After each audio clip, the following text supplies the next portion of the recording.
All right, so we're at the Jasper Fairmount Park Lodge, and I don't even know where I am, but we're in Jasper, we're in a lodge, it's in Fairmount, it's awesome. I just spent 4 hours in a van sleeping, so it was the best way to travel. It's like I teleported. We're just going to get my room. I have no idea why we're here, but we're going to get a room, we're going to find out why we're here. Awesome, perfect. Well, thank you, gentlemen, thank you. Hi. Expecting you. Perfect, thank you. We got your room right here for you. It's our presidential suite. It's right on the water for you. And what's going on? Do you have any idea what's going on? So we have the Jasper Dark Sky Festival this weekend. Okay. A bunch of different events going on, stargazing and things like that. Wow. That is amazing. Awesome, thank you so much. I'm gonna find my room, it's perfect. Hey, so we just got in our rooms. It's awesome. Everything is all set up for us. It's so awesome. It was so great. We got beds, we got couches, we got things with drawers. We have potions. Rose 31, awesome, love it. We got cool bathrooms with awesome things in it, and we have an exit and a safe.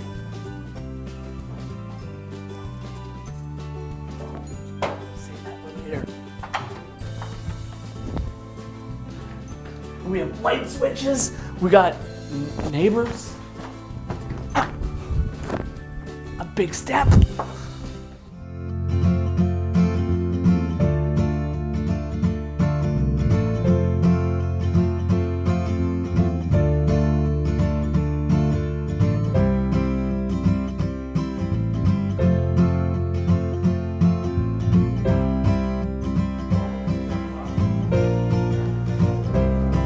Okay, so I got my room, I checked this place out. This place is awesome.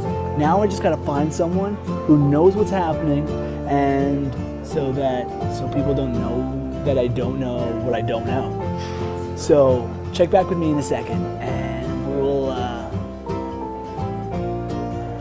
find something else to do.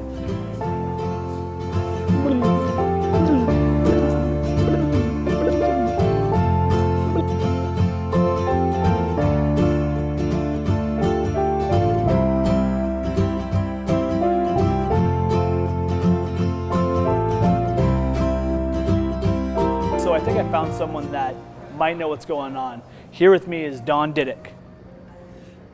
Hi, Bruce. Hi, Don. How's your day? It's fantastic. Awesome. So can you tell me what is going on in this event in the next few days? Well, basically, we bring business, labor, government, and education health sector leaders together to talk about workplace-related issues. And much of that is around issues around population growth in the province. So that's our theme, 5 million Albertans. We have people who have issues and concerns about the nature of that population growth, how it's impacting their communities or organizations, and given budget constraints and challenges in how you allocate public dollars and even how the private sector might prioritize and spend their resources, it's a challenge and to do the right thing in the right timing. So the people here will be coming together to talk about those issues that are on their minds, work through some solutions that are collaboratively derived, and then they can maybe perhaps take those back to the organization's communities, or even at a provincial level, perhaps influence policy.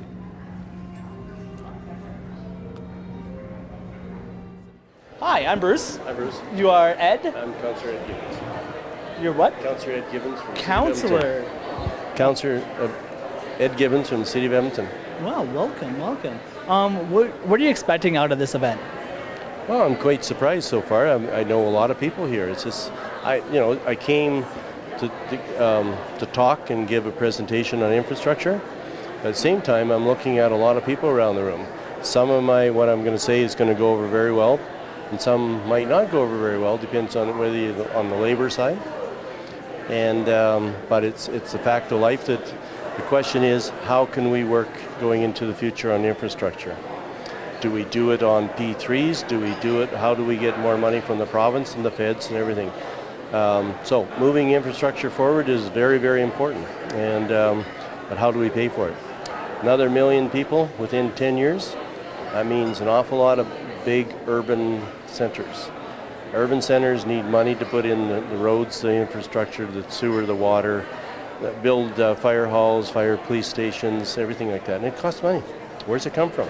When you think of we get 8 cents on the dollar back from the Fed, so what we send down there in taxes doesn't go very far. Okay, I'm Bruce. Nice to meet you. Nice to meet you as well. This is the first time I have the mic in my hand. So this is a stepping stone. So thank you. So how do you think this event is going to impact people that aren't here today? That's an interesting question. What I enjoy most about this event is that it brings together really diverse stakeholders. Business, labor, academia, healthcare, Aboriginal groups, the whole spectrum of society. And it gives us a chance to reflect on where we're going as a province and what policies we need to move this province forward. And my hope is that the folks who are here will have those deep conversations and bring it back to their communities and really enrich them with that dialogue, and hopefully ignite a conversation across Alberta about where we go from here and what we do to plan for 5 million Albertans in the future. Hey, Bruce. Hi. Hi. It's good to see you again. Definitely, Chris. It's always good to see you. Thank you, sir. I just want to introduce you to one of the attendees here at the conference. He's a good friend of mine, Stephen Leclerc. He's one of the Associate Deputy Ministers for the province. Wow. Yeah, in the Ministry of Finance and Treasury Board. So we're lucky to have him here at the conference, and I think it'd be great if you could have a chat with him. Absolutely. Lead the way, my friend. Perfect, thank you.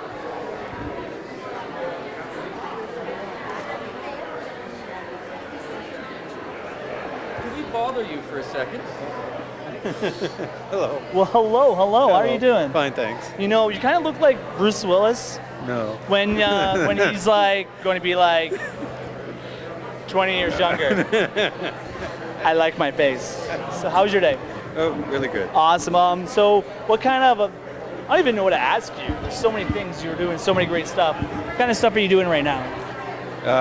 In my work, you mean? Sure. Oh, okay. Well, I do a lot of stuff at work. I work on economic policy and fiscal policy for the government, federal, provincial transfers.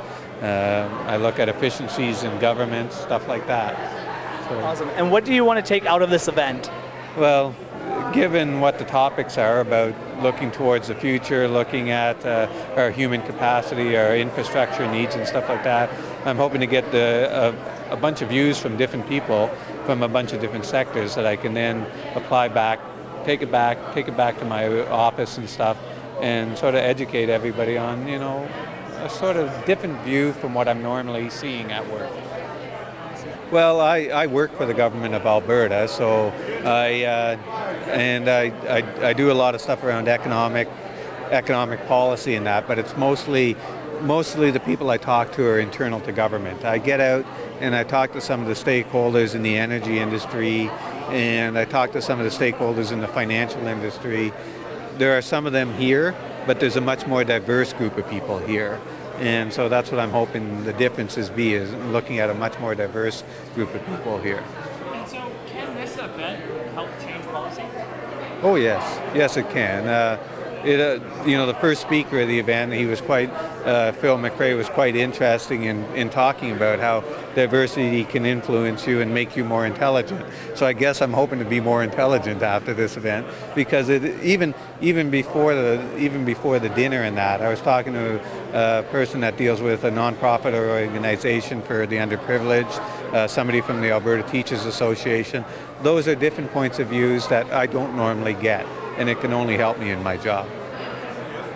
This is one of the best events that we do go to in a year, and the reason for it is because they always make us think. They put us in the think tanks, we do get things done, and then they do take our ideas and they actually act upon them. I think that's one of the challenges for the Alberta Congress Board, is how to get that message out, particularly after the conference. And I think there's some real opportunities there to sort of capitalize on what's learned here and share it. We've got a lot of representation from government here, including the Deputy Premier, and sort of capitalizing on that and getting the message out through whatever means they have, whether that's YouTube or web pages or whatever. But I think there's some great work that's going to happen over the next couple of days. I agree. It's going to be a lot of great work.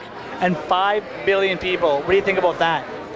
I think that's an unrecognized challenge. I really applaud the organizers for sort of making sure that that was front and center in all of tonight's presentations, you know, everything from the video presentation to the speakers, is to really sort of focus this audience on, this is a big problem. You know, we're just barely capping 4 million now, and to add 20% to our population over the next, you know, 10, 15, 20 years that's a huge infrastructure and societal challenge, for sure. Well, I think we've got a real challenge in that respect, and having that as the focus point for this right now is a challenge to bring diversity to the program.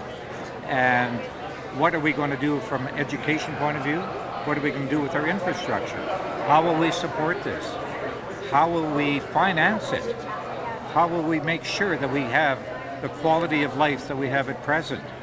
And this is the beauty of having a conference of this type, so that we can move and see how we can adapt to all of these and make our presentations and recommendations to the proper authorities along the way. With 5 billion people, I think that we're going to have like think about transportation as well, right? With all the vehicles on the road.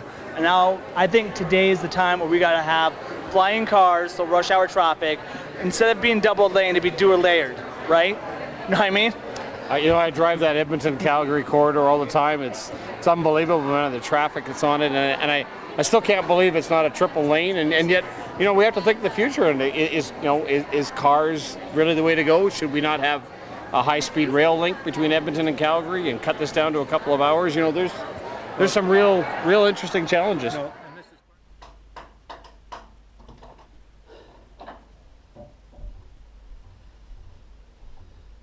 Today was an awesome day. We met so many influential people. We had a lot of interviews. I played pool. No one saw. Well, except for that one person. But anyways, I'm tired. I'm beat. Pretty sure it's time for super bedtime.